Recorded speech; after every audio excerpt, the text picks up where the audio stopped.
I'd like to speak about Part 7, which is the Tobacco Control Act of 2009, which is basically the FDA final rule is pretty much written or extracted, I would say probably 75-80% right out of the Tobacco Control Act 2009, and then tweaked a little bit into the FDA's own interpretation of the Tobacco Control Act of 2009.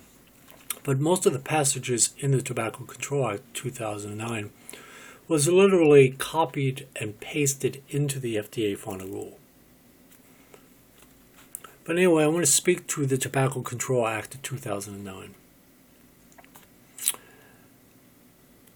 The official title is Family Smoking Prevention and Tobacco Control and Federal Retirement Reform Act.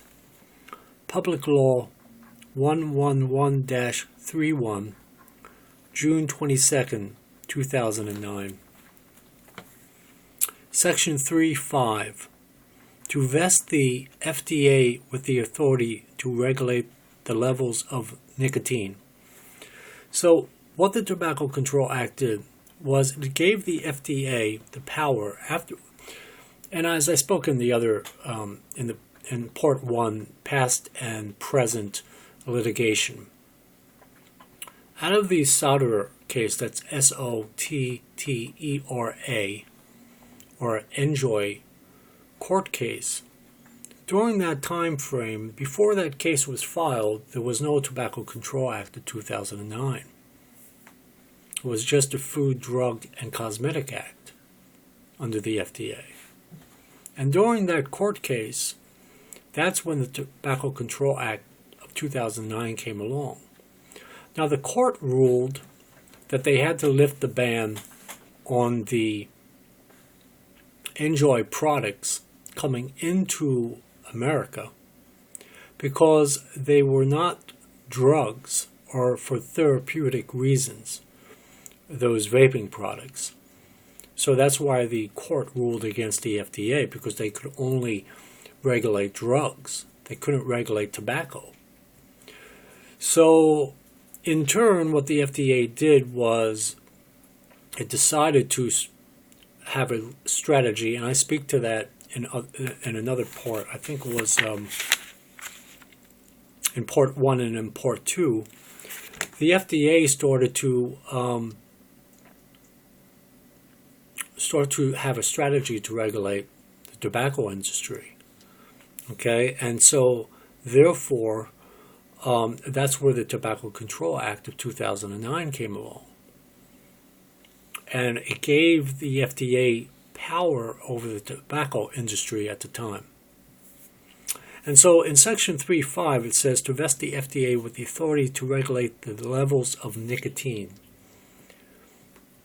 Now, originally the way it was written in the Tobacco Control Act of 2009 was the nicotine extracted from the tobacco plant that they were able to regulate in whatever product the Secretary of Health and Human Services Department deemed appropriately or deemed to be however she wants, And I speak to that in a moment with the Tobacco Control Act 2009 as far as the deeming power, where that comes from.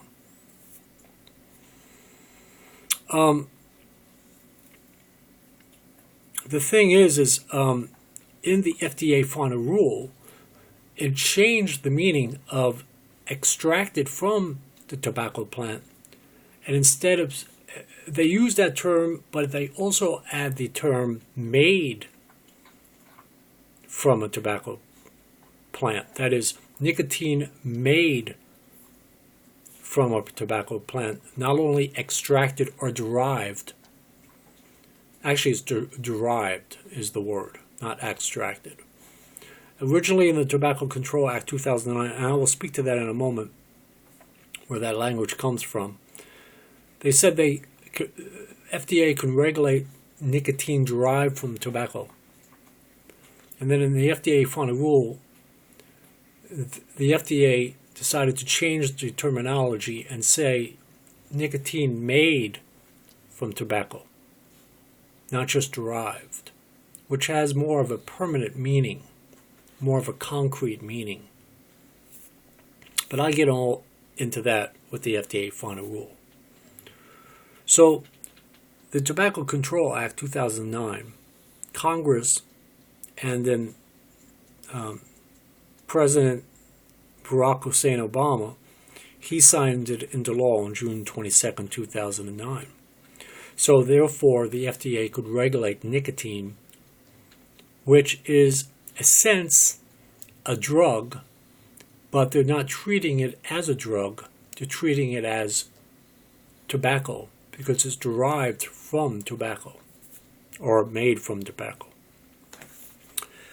Section 9003AI states cigarette.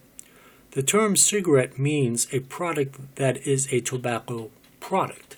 So therefore, because cigarette is made from or is made of or comes from a tobacco plant, therefore they can regulate cigarettes, cigars, roll your own tobacco, smokeless tobacco, which is sort of a strange thing. They regulate that much differently than all other tobaccos according to the FDA final rule. Cigarillos, things of that nature. And then in section 90012, nicotine. The term nicotine means the chemical substance named 3-1-methyl-2-pyridynyl, pyridine, or capital C 10, capital H 14, capital N 2, including any salt or complex of nicotine. And I mentioned that methylpyrrolidinol in the chemistry and toxicology part in part 3, and so therefore all types of nicotine can be regulated by the FDA. Congress gave the FDA that power, according to that section. Section 901B, to any other tobacco products that the Secretary by regulation deems. And that's where we fall into place. So originally it was all about tobacco plants themselves and the products that were derived from the tobacco plant.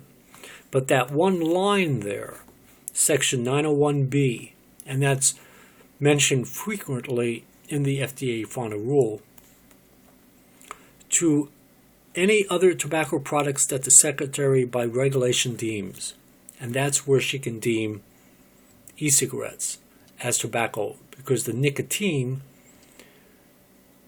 is derived or made from tobacco, and therefore she can regulate the vaping industry.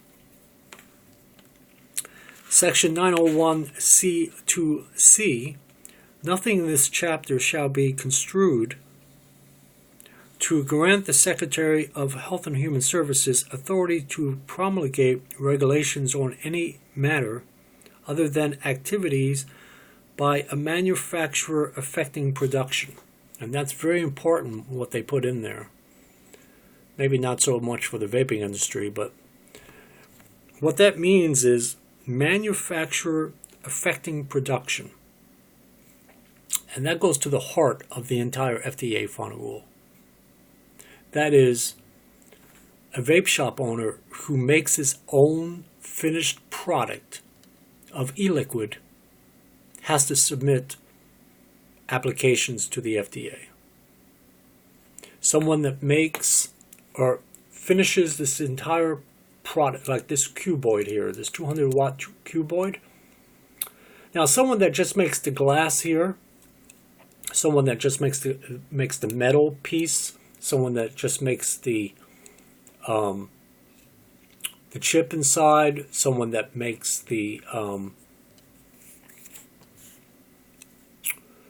like the battery cover, someone that makes the wiring, someone that makes the, I don't know, sled that's inside here that holds the battery, all those separate pieces, those particular manufacturers don't have to submit applications to the FDA.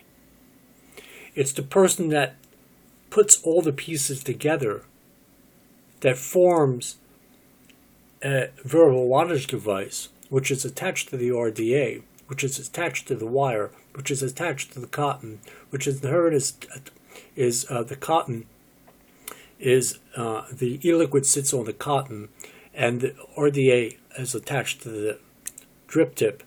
Therefore, it's all co-packaged, and therefore the FDA can regulate it as a manufacturer affecting production. The person that actually manufactures this has to submit an application to the FDA because the FDA considers it, as well as what the Tobacco Control Act of 2009 states, is that it's a finished product. And finished products, they are liable, the manufacturer of the finished product that is sold to the consumer is the one that is responsible to submit an application to the FDA on whatever it may be. It's not the person that makes this eyedropper. It's not the person that makes the paper for the label.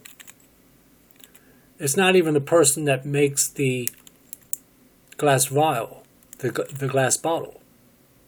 It's not the person that makes the VG, not the person that makes the PG, not the person that makes the nicotine itself, and nor is it the person that makes the flavoring that has to submit applications. It's the person that actually puts it all together, whatever e-liquid manufacturer it is, and then sells this to the consumer. That company or person, owner, has to submit an application to the FDA. That's how that works. Same with the batteries. This battery, and actually this comes out under the Cole-Bishop Amendment with the vapor product batteries. They have up to 2 years the FDA has up to 2 years to have battery standards in place. But this battery itself, the person that makes the batteries don't have to submit an application to the FDA unless they change that with that battery standard in the future, which I doubt it very much. It's mainly for safety standards. But anyway, the battery manufacturer doesn't have to submit an application. But on the other hand, let's say, here, 1 second.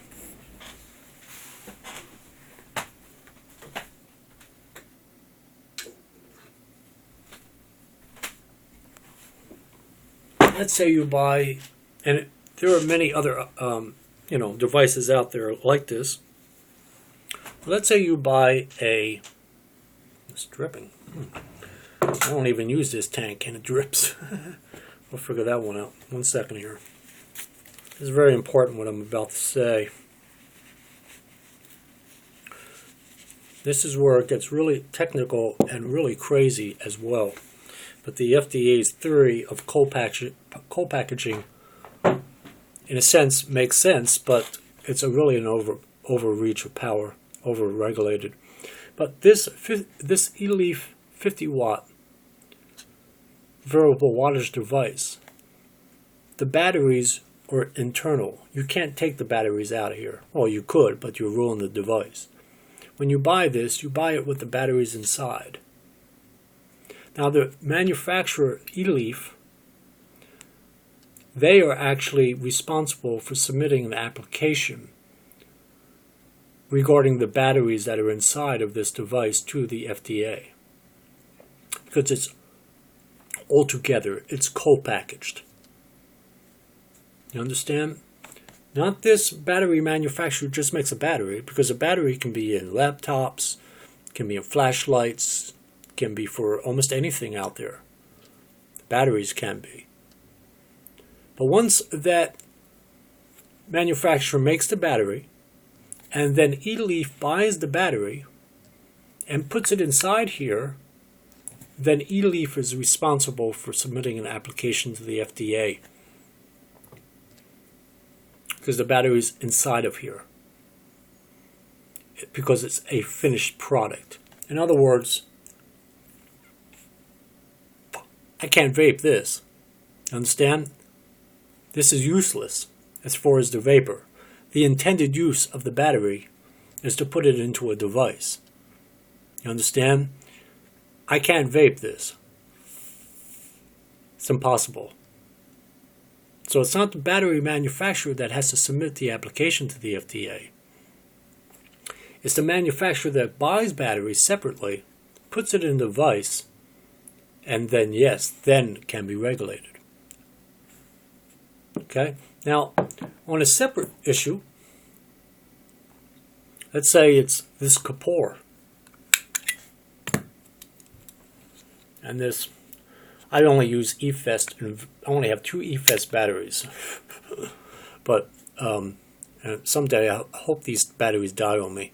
But I only use them in variable wattage devices. I don't put them in fully mechanical box mounts or true mech mounts or anything. I don't trust them.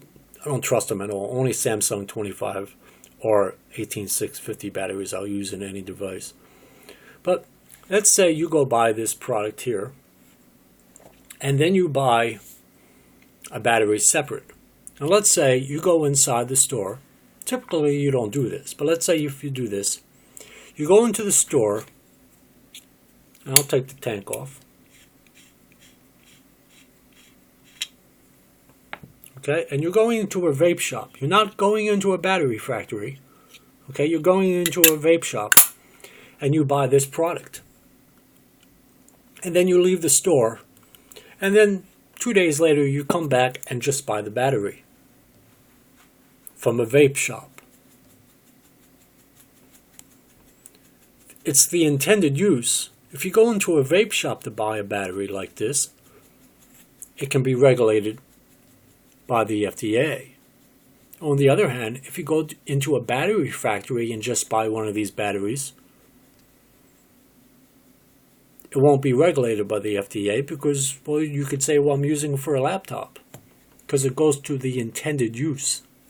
But if you go into a vape shop, you're probably going to buy this battery with the intention of using it with a vaping device. And therefore,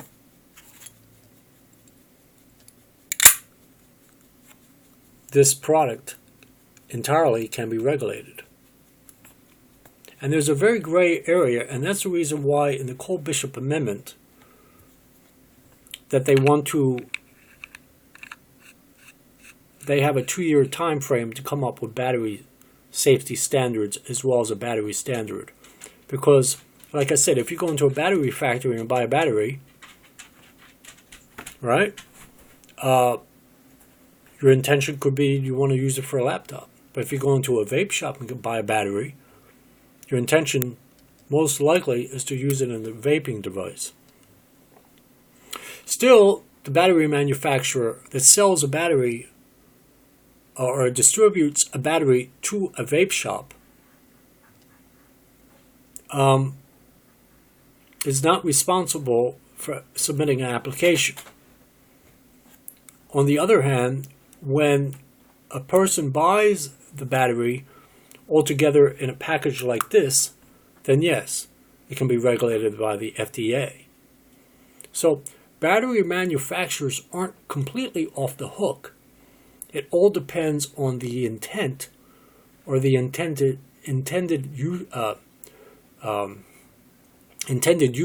of the product. So my best advice, if you could do it, I don't know. I mean, Samsung is all the way over there, I think in Japan or so, or China, Japan or China.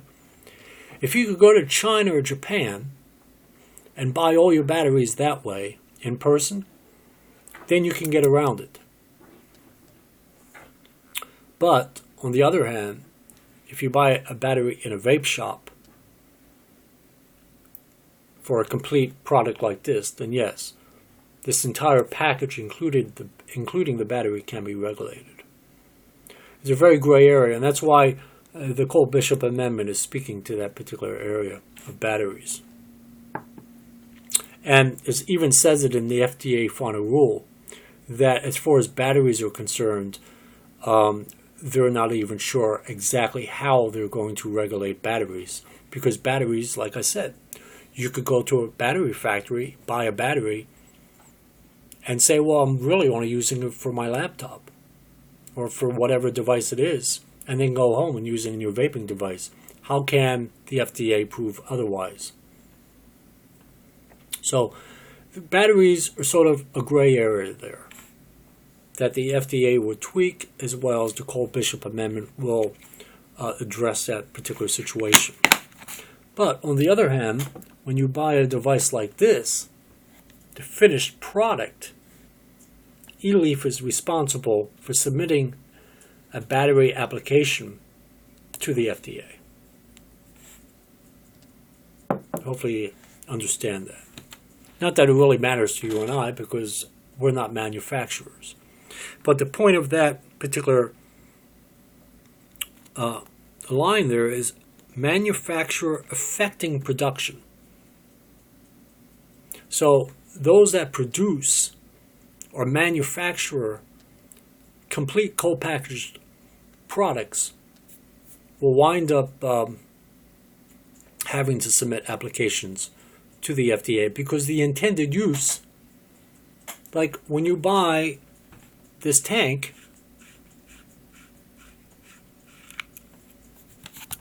you're not going to take this tank and go like this. Take the tank and stick it on the battery and vape it. Right? It's crazy, right? It's impossible to do that. You understand? But the intended use is you're going to stick this tank and stick it on here, and therefore the person that makes the tank is obligated to submit an application to the FDA, because the intended use of that tank is to be on this or whatever it's on, or RDA, or the tube mech mod, or any kind of device like this particular RDA, the Velocity RDA. You can't vape this thing by itself. It has to be attached to everything. It's co-packaged. And therefore, this RDA itself, the person that makes the Velocity RDA, or any RDA for that matter, has to submit an application to the FDA. Which, I don't know how many RDAs are out there. Probably 5,000 RDAs, or probably 10,000 RDAs, for all I know, throughout the last, 7 years or so of RDAs. So anyway, that's what that's all about. But it's actually in the Tobacco Control Act of 2009. And I'll speak to more of that when I get into the FDA final rule. Then in Section 905.2, you have the February 15, 2007 grandfather date. That's where that's actually mentioned in the Tobacco Control Act. In Section 905.2, February 15, 2007. And then in Section 905.3a, that's where substantially equivalent terminology or phrasing is actually located in the Tobacco Control Act of 2009. Section 905, and all of these sections that I'm quoting are directly related to the FDA final rule that I'll be speaking to. Section 905F. The Secretary may enter into contracts for research, testing, and demonstrations respecting tobacco products, and may obtain tobacco products for research, testing, and demonstration purposes. Now, I spoke a lot about that in the, I believe it was Part 2, called Financial. Yeah, no, not financial, but Part 2 called FDA Contracts. And why I did that, and I think it was almost like an hour and a half long, 2 hour, actually it was like 2.5, a little over 2 hours long. Why I stuck with that, and it was probably no one really even watched that particular video. But the reason why I did that is because of this particular line here, which says the Secretary may enter into contracts. It says it right in the Tobacco Control Act of 2009. In Section 905F, the Secretary, meaning the Secretary of the Health and Human Services Department, may enter into contracts for research, testing, and demonstrations respecting tobacco products, and may obtain tobacco products for research, testing, and demonstration purposes. So let's take the first part. They can enter into contracts with labs, institutions, organizations, educational universities, any place that does research and testing and demonstrations. And in turn, actually, these particular entities can actually make a profit, as I explained in part 2 of FDA contracts. Then the other part of this section of that line is the FDA can also obtain, like, this RDA on this cuboid. Because when you submit an application, you have to also submit your product as well. And the FDA probably could even request, can we have 10 RDAs, the same RDAs, can we have 10 of them? And the FDA will give those, how many RDAs they request, to these research places, to these places that do the testing and also do demonstrations. And that's where that line comes into play. Section 907, 4AI, a tobacco product standard established under this section for a tobacco product shall include provisions that are appropriate for the protection of the public health, including provisions where appropriate for nicotine yields of the product. So a tobacco product standard established under this section for tobacco products shall include provisions that are appropriate for the protection of the public health. Now, the FDA final rule speaks all the time about public health, all the time. But they have no substantial scientific data that states that this e-liquid in this bottle harms the public's health. None at all. And if they do, it's very, very weak in the data. And then it says, including provisions where appropriate for nicotine yields of the product. So, because of the nicotine, which is related to the products, then therefore not only nicotine can be regulated, but the products can be regulated as well. And what matters is for the protection of the public health. And they speak about that in Section 907.4ai of the Tobacco Control Act 2009. And Congress was concerned about the youth turning to vaping products. Well, they really, actually, in fact, at that time, they maybe had thought of vaping products, but that wasn't really the sole intention of the Tobacco Control Act of 2009. It was actually tobacco products. And they were afraid that the youth would turn to tobacco products and smoke these cigarettes. That's why I don't include it in this particular project I'm doing because I'm only doing it for vaping products. But it actually says in the Tobacco Control Act of 2009 that that's the reason why they banned flavored cigarettes for the youth, because they would be more attracted to the flavored cigarettes than they would to just regular full flavored tobacco or menthol or something of that nature. Of course, the youth smoke anything anyway, so it doesn't really matter. So that's basically what that is. All it's about is a product standard established for the protection of the public health. Section 907C1, the Secretary shall publish in the Federal Register a notice of proposed rulemaking for the establishment, amendment, or revocation of any tobacco product. So, of course, she did that. That's what she has to do, not only because of the Tobacco Control Act of 2009, but also because of the Administrative Procedures Act. Actually, she has to go through that entire process of what she did throughout 2015 with all the public meetings, forums, workshops, the meetings with the vaping industry leaders or owners or directors or whatever have you, as far as all the public comments that were submitted to the FDA. She has to go through that before, that's the notice of the proposed rulemaking.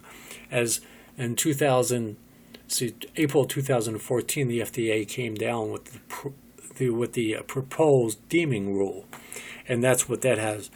And therefore they have to actually go through that whole process before they can establish a tobacco product standard. So that's basically what that is.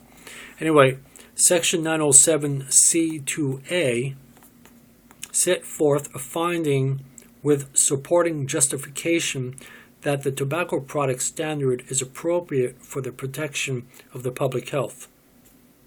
Now, this is where the FDA final rule failed, because they are unable to submit supporting, like it says, supporting justification, meaning they don't have the substantial scientific data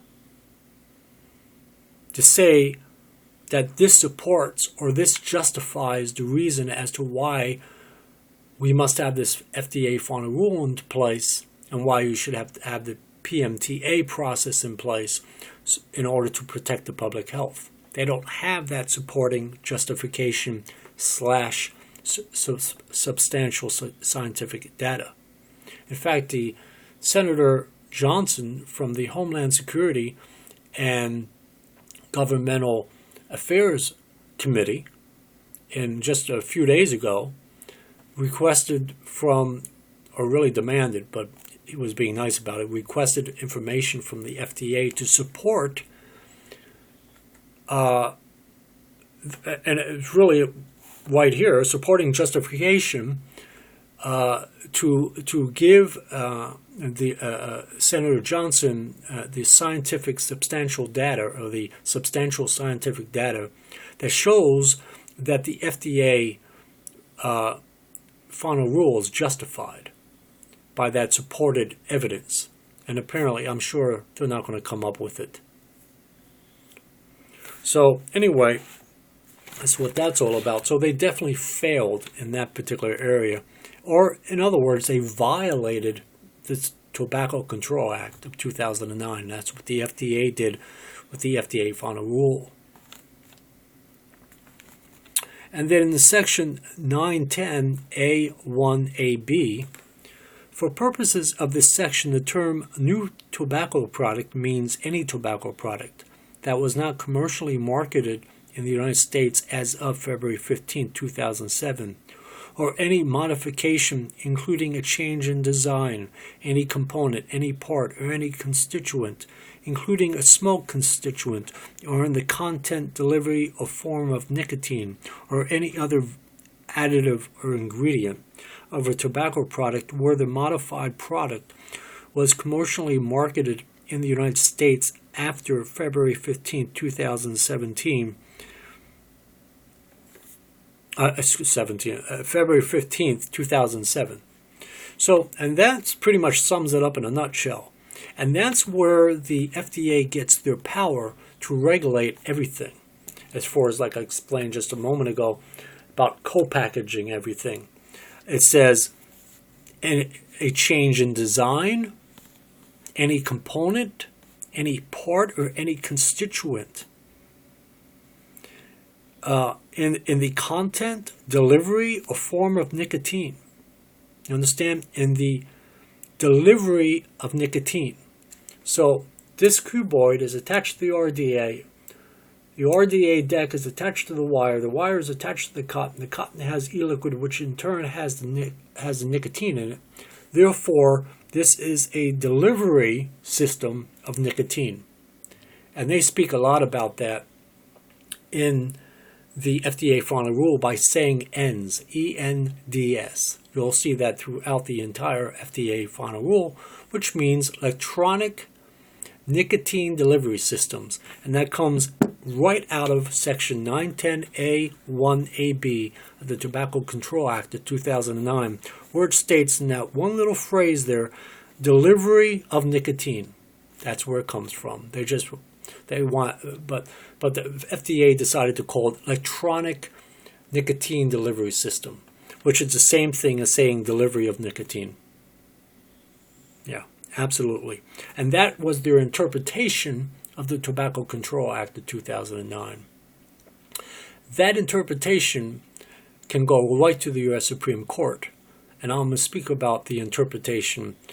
It actually even mentions that in the FDA final rule, that the FDA can interpret what the Tobacco Control Act of 2009 reads. They can interpret from that, like a little phrase like that, delivery of nicotine turned into electronic nicotine delivery system. And they included, now in here it says nothing about electronics. It just says delivery of nicotine. But the FDA decided to interpret that as electronic nicotine delivery system, because by doing that, they can regulate the electronics of this variable wattage device. You get the point, you get the picture, starting to get the whole full picture here. And that goes to the interpretation of the Tobacco Control Act 2009. Now, the only persons that can really interpret the Tobacco Control Act of 2009, as opposed to the FDA final rule, is a judge, especially on the appellate level, and definitely in the U.S. Supreme Court.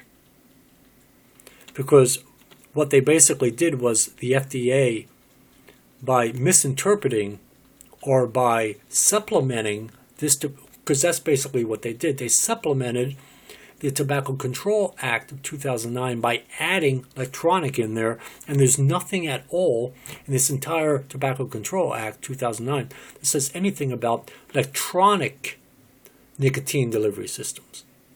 But they put that in there because it goes to this other part that I read to you, which states in Section 901B, to any other tobacco products that the Secretary by regulation deems.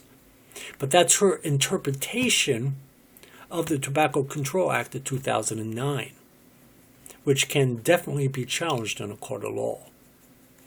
So anyway, this is my Part 7, Tobacco Control Act of 2009, and then I'm going to go to my Part 8. And you guys have a good one. Bye.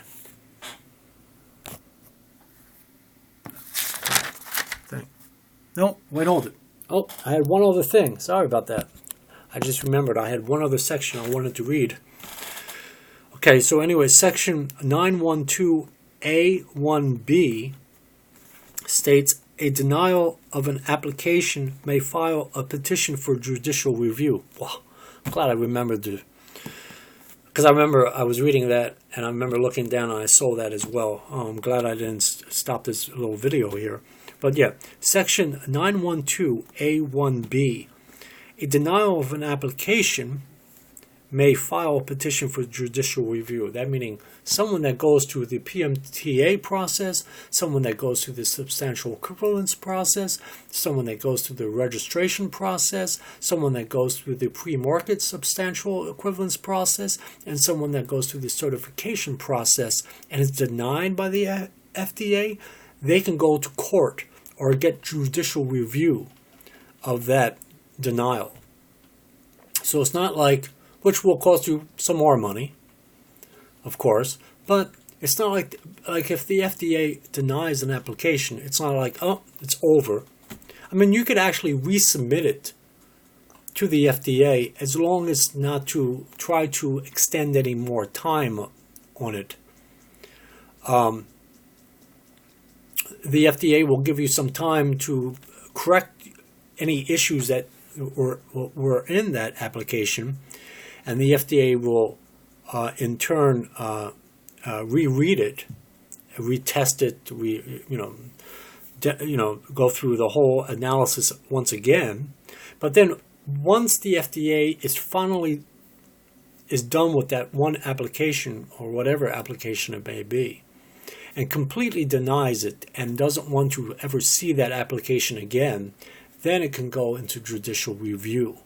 And then a court can decide if the FDA did not follow its own statutes or rules, let alone the Tobacco Control Act 2009.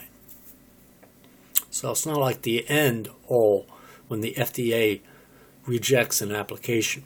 You can actually go into the court system. So on that note, I will end this part, and you guys have a good one.